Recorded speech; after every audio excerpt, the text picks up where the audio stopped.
We will be watching you, Marvel. What's up, guys? I want to come to you and talk to you about the new Fantastic Four #1. It's finally here. Um, so I think it's really interesting. I titled this because of the end, if you haven't read it, and I'll talk about that in a little bit. And Dan Slott, I think, gives a picture of exactly what all Marvel fans are thinking right about now. And I think that's really great. I think that was really funny. It kind of caught me off guard, but I'm excited. So, I'll jump in. Fantastic Four, #1. I got the Jack Kirby cover. I'm pretty excited about that. I saw a bunch of covers. I thought they were really cool. So, one thing I liked about this is there's just so many cool things in here. There were a few things that kind of fell flat. I was just like, why is this even in here? I had a hard time placing some of the beginning. I don't know. There were a couple of jokes I didn't think really fell well. But what I loved about it, so, and there's some spoilers. You should really read it. It's pretty good. Let me see. So Ben Grimm, throughout this issue, realizes that he loves his girlfriend, and they've been dating for a long time, and he finally decides that he can't live life without her. So it's interesting, and the way it happens is he ends up talking to one of his friends. I guess it's his landlord or something. Honestly, I haven't read a lot of Fantastic Four. I just have read a lot about them, and I really like the characters. So I'm still, I guess, relatively new to comic book collecting. It's been a couple years, but been there for longer than I've been alive.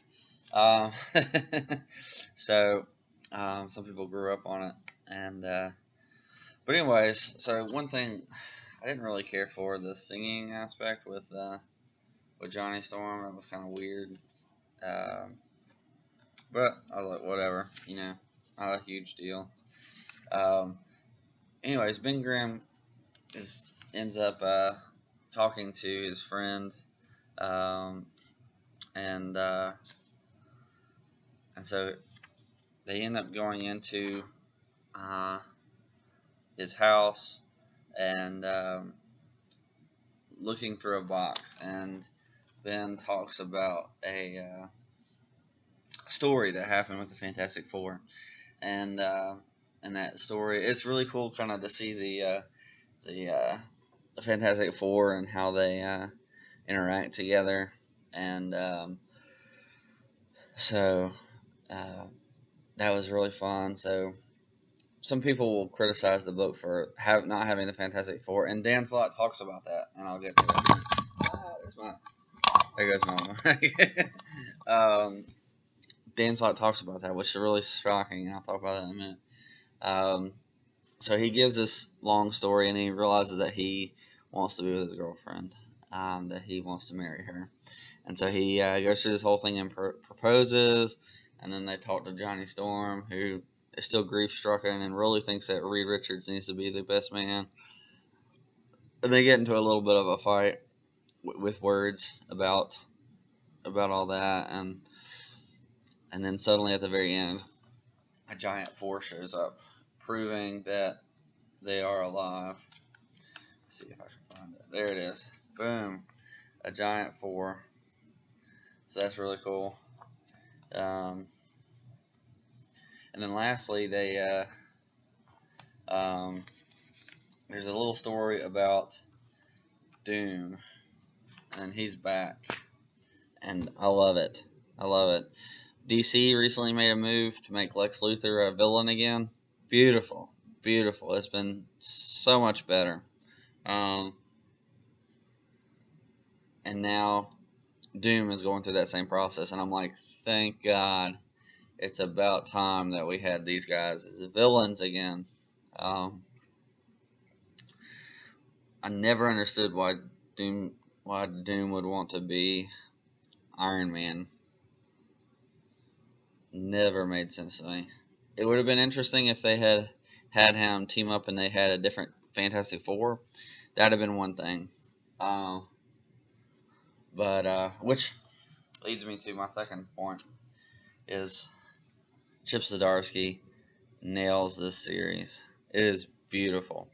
So you have to I'll pull it out of the plastic here. You have to talk about the differences between these two series. I'm not sure why having a really great writer that has been just outstanding that they go with somebody else. I never understood that. Like, this guy has been killing it with the Fantastic Four. Give him the other two. Maybe they will. Who knows? We'll see. And then they give Dan Slott the issue. I guess he's a bigger name than Zdarsky. I don't know why they did it. And it's not bad. It's not as funny. This isn't as funny as this. This is really funny most of the time, and they're lovable. They're very lovable in this one, and they're a little funny in this, and a little lovable. I mean, it's still the same character, so he doesn't really get the characters wrong. So that's great. You know, I was worried about that, and so honestly, there was an issue that I read with Zdarsky, which was really weird, where he did Spider-Man. I just didn't enjoy it. The jokes were flat and everything. I was like, why? But then, and I was hesitant with the Human Torch and the Thing, 2-in-1. But Zdarsky's proven himself on this title, so I'm not sure what exactly happened there. Oh, but anyways, so he ends up proposing. They find that Doom is back. It's really cool. There's some really cool pictures in this, and you got Doom in there. But what I want to talk about really, also, Fantastic Four really wasn't in this issue. And you're like, wait, like, this is a Fantastic Four book. Why is Fantastic Four not in it? So, Dan Slott drew this little thing right here, and he talks about it. And he's got this guy, I'll just read it. He's like, I wait this long for a new Fantastic Four, and they're not even back yet? How hard? And then he's got, like, he holds his fingers up, and he's like, how hard is it to do a new #1 and get all 4 back together? Yeah, what are you, Marvel? Stupid or something? I love it. This guy's rage quitting. It's really great. And then this mailman gives him a letter, and it's basically saying, hey, the next issue, they will be back together. It's funny, it says, signed, yours, Marvel Comics, XOXO Excelsior. So, he stops being a little bomb, and he's like, oh, okay, then, that's not so bad. I mean, I've waited this long, one more month won't kill me, which is true. Like, that's kind of how I feel. Like, whatever, you know, one more month. And we kind of got them in this issue. They were in a flashback, but we know that because of that 4, that they're back. But then he's like, but know this, I will be watching you, Marvel. Watching you. And, I was like, that is exactly how I feel. That is exactly how I feel. I was like, this is good. This is a good change for Marvel. This has been a great change for Marvel. So there's hope. We have hope again that Marvel might be good again. And great again.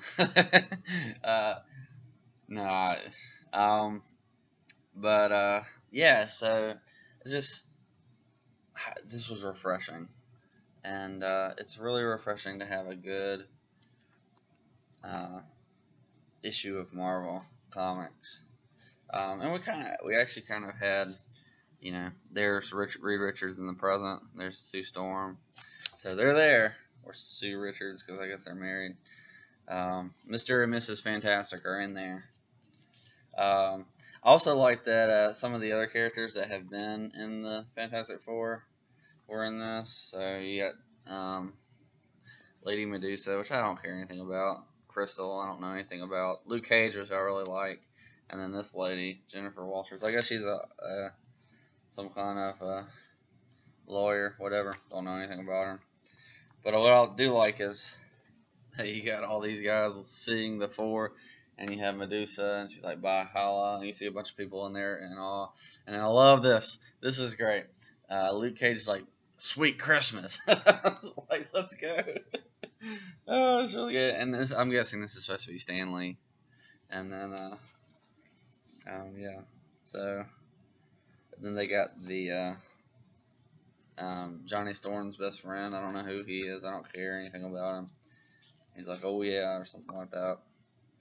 So, the first few pages didn't really care for it with Johnny Storm. I was really bored. With everything that the thing the thing or Thing Grim was in was really fun. It was really heart wrenching as he talks to his girl, and overall I'd say it's a really great issue. But Dan Slott says it the best. We will be watching you, Marvel. We're watching you.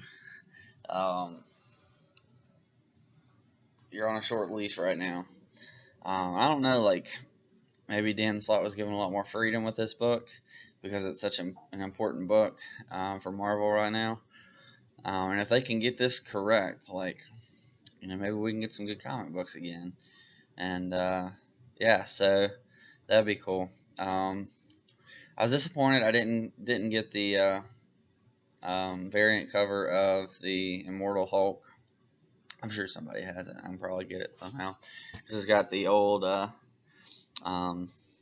got the, it's a throwback to an old comic 3-part series that my friend Lewis gave me, and where the Fantastic Four is missing, and who is it? The Hulk, Wolverine, Ghost Rider, and Spider-Man, I think, team up, and they're the Fantastic Four on the cover, and it's pretty funny, and yeah, so that was really cool.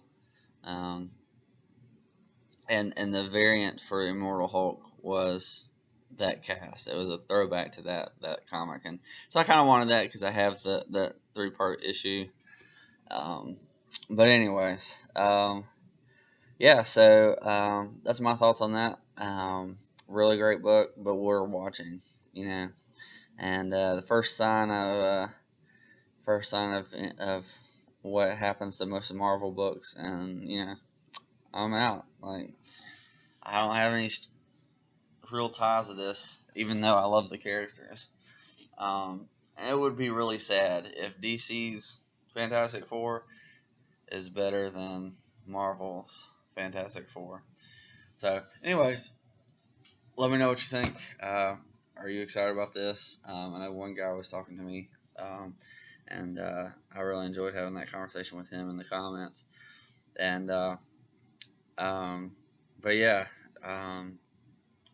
I agree. Like, I wasn't looking forward to Dan Slott being on there, but I wonder, Marvel has such a tight leash on some of the creative ideas. I wonder if some of these guys aren't that bad.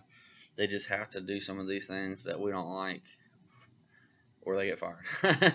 Which is why Bendis, I think, has been doing a great job in DC. So maybe there's hope for Marvel yet. We'll see. Let me know what you think. I'll catch you next time. Peace.